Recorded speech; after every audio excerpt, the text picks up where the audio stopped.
आप सभी ने हाल में देखा होगा कि सितंबर के शुरुआत में केंद्रीय शिक्षा मंत्री द्वारा राष्ट्रीय संस्थागत रैंकिंग फ्रेमवर्क 2021 के नेशनल इंस्टीट्यूशनल रैंकिंग फ्रेमवर्क जारी किए गए। इस सेशन में हम देखेंगे कि इन फ्रेमवर्क के क्या क्या पैरामीटर हैं, क्या इनका महत्व है और कब से ये जारी किए जा रहे हैं। करंट अफेयर्स की दृष्टि से ये महत्वपूर्ण है क्योंकि 2021 के पैरामीटर हाल में जारी किए गए हैं।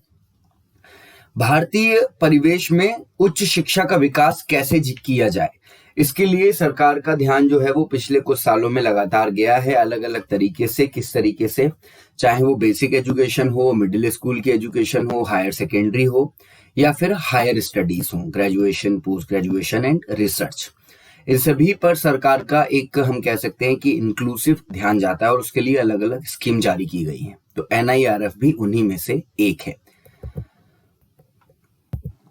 भारत में HEI की इंडिया रैंकिंग का यह लगातार छठा संस्करण है। आप ध्यान रखेंगे कि मिनिस्ट्री ऑफ एजुकेशन द्वारा इन संस्करणों को जारी किया जाता है। सबसे पहले 2016 में ये जारी किए गए थे, तब से ये लगातार छठी बार 2021 में जारी किए गए हैं।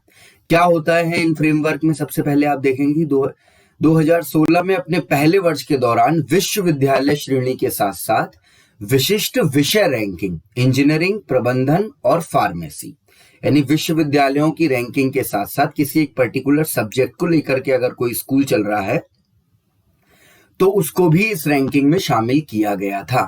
आपको मैं यहां पर बताना चाहूंगा कि यूनिवर्सिटी में और स्पेशल स्कूल में फर्क होता है। विषय विशिष्ट रैंकिंग में जो कॉलेज लिए जाते हैं, यूनिवर्सिटी में सारे ही सब्जेक्ट्स पढ़ाए जाते हैं, लेकिन जो विषय विशिष्ट रैंकिंग को लेकर के कॉलेजेस बनते हैं या किसी एक पर्टिकुलर सब्जेक्ट को लेकर के डेडिकेटेड जो स्कूल्स होते हैं, वहां पर हो सकता है कि सिर्फ इंजीनियरिंग की पढ़ाई होती हो या सिर्फ मैनेजमेंट की पढ़ाई होती हो। तो अब एक मैनेजमेंट के स्कूल की आप तुलना जो है वो इंजीनियरिंग के स्कूल से नहीं कर सकते, इंजीनियरिंग स्कूल की तुलना आप किसी सोशल स्टडीज के कॉलेज से नहीं कर सकते। लेकिन हाँ, अपने अपने खुद की जो पैरामीटर्स हैं उनमें वो कहाँ पर खड़े होते हैं, इसकी तुलना की जा सकती है। तो शुरुआत में यूनिवर्सिटीज के साथ साथ इंजीनियरिंग, मैनेजमेंट और फार्मेसी ले गए और पिछले 6 सालों में इसमें 5 नए विषय और जोड़ दिए गए हैं। 2021 में कुल मिलाकर 4 श्रेणियों में इनको लिया गया है। 4 श्रेणियां कौन कौन सी हैं? यूनिवर्सिटी, कॉलेज, रिसर्च इंस्टीट्यूट और सब्जेक्ट। ये ध्यान रखेंगे आप, यहां पर ये इंपॉर्टेंट है। भारतीय शिक्षा के संदर्भ में रिसर्च इंस्टीट्यूट एक ऐसे संस्थान है जो कि डेडिकेटेडली रिसर्च के लिए बने हुए हैं। वहां पर हो सकता है अगर वो डीम्ड यूनिवर्सिटी नहीं है या ऑटोनोमस सरकार ने उनको नहीं बनाया तो सिर्फ और सिर्फ रिसर्च होती है। वहां पर असिस्टेंट प्रोफेसर ऐसे लोगों की नियुक्ति नहीं होती। वहां पर सिर्फ और सिर्फ scientist, senior scale, principal scientist, इस तरीके से वहां पर रिक्रूटमेंट किए जाते हैं और उनका पूरा का पूरा ध्यान रिसर्च एंड डेवलपमेंट पर होता है। तो ये कॉलेज और विश्वविद्यालय से थोड़ा अलग होते हैं, लेकिन इस बार इनको शामिल किया गया है। 7 विषय जो शामिल हो गए हैं: इंजीनियरिंग, मैनेजमेंट, फार्मेसी, वास्तुकला यानी कि आर्किटेक्चर, चिकित्सा, कानून और दंत चिकित्सा, ये सब्जेक्ट इसमें शामिल हो गए। और 2021 में पहली बार अनुसंधान संस्थानों को स्थान दिया गया। ये चीज आप याद रखेंगे क्योंकि सरकार का काफी बढ़ावा है कि भाई रिसर्च एंड डेवलपमेंट को बढ़ावा दिया जाए, तो उनको भी अपने रैंकिंग फ्रेमवर्क में शामिल सरकार ने किया है।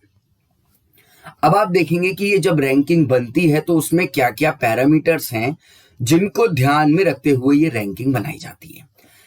शिक्षण, सीखना और संसाधन, यानी कि लर्निंग रिसोर्सेस, ठीक है। तो ये 100 अंक होते हैं जिसकी वेटेज रहती है 0.3 की।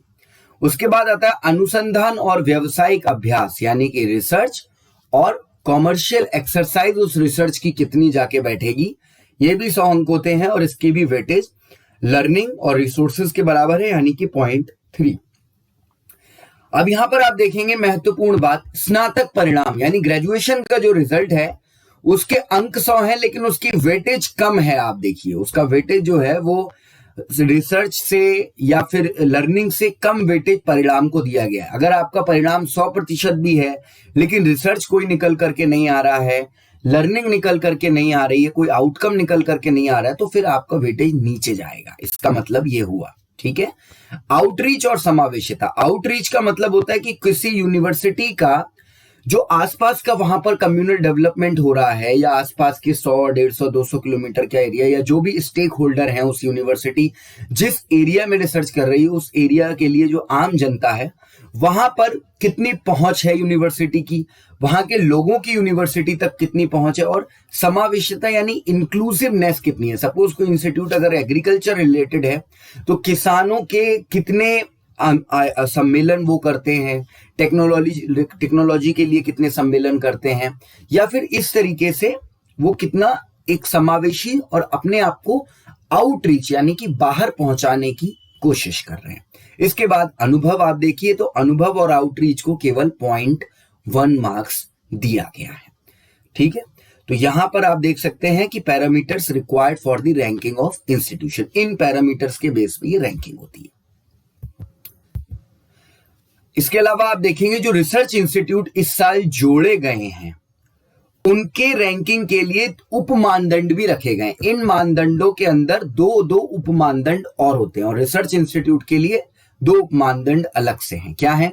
समग्र श्रेणी के उपयोग के लिए मापदंडों के अलावा निम्नलिखित 2 उप मापदंड शोध संस्थान यानी रिसर्च इंस्टीट्यूट के लिए जोड़े गए। क्या क्या वो है? JCRQ1 रिपोर्ट क्या कहती है आपके रिसर्च इंस्टीट्यूट की, यानी कि जर्नल प्रशस्ति अप्रेजल लेटर रिपोर्ट। ठीक है, ये रिपोर्ट आपकी क्या कहती है उसके हिसाब से आपका रैंकिंग बनाया जाएगा। और दूसरा पॉइंट इसमें आता है H इंडेक्स, जिसका फुल फॉर्म होता है हर्ष इंडेक्स। हर्ष इंडेक्स बेसिकली एक पैरामीटर है जो कि ये देखता है कि किसी भी की गई रिसर्च का आउटकम कितना इफेक्टिव है, लोगों की जिंदगी में वो क्या बदलाव लेकर के आ सकता है। ठीक है, तो इस तरीके से हर्ष इंडेक्स और JCRQ1 के बेसिस पे किसी भी रिसर्च इंस्टीट्यूट की रैंकिंग बनाई जाती है। ध्यान रखिए, एक नॉर्मल यूनिवर्सिटी के लिए या इंजीनियरिंग या मैनेजमेंट फार्मेसी के इंस्टीट्यूट के लिए ये दोनों पैरामीटर नहीं रहेंगे। ये दोनों पैरामीटर स्पेसिफिकली आपके रिसर्च इंस्टीट्यूट के लिए हैं। आप सभी लोग एग्जाम डेज हिंदी को जरूर सब्सक्राइब करिए, बहुत ही इंपॉर्टेंट लेक्चर यहाँ पर डेली अपलोड होते हैं।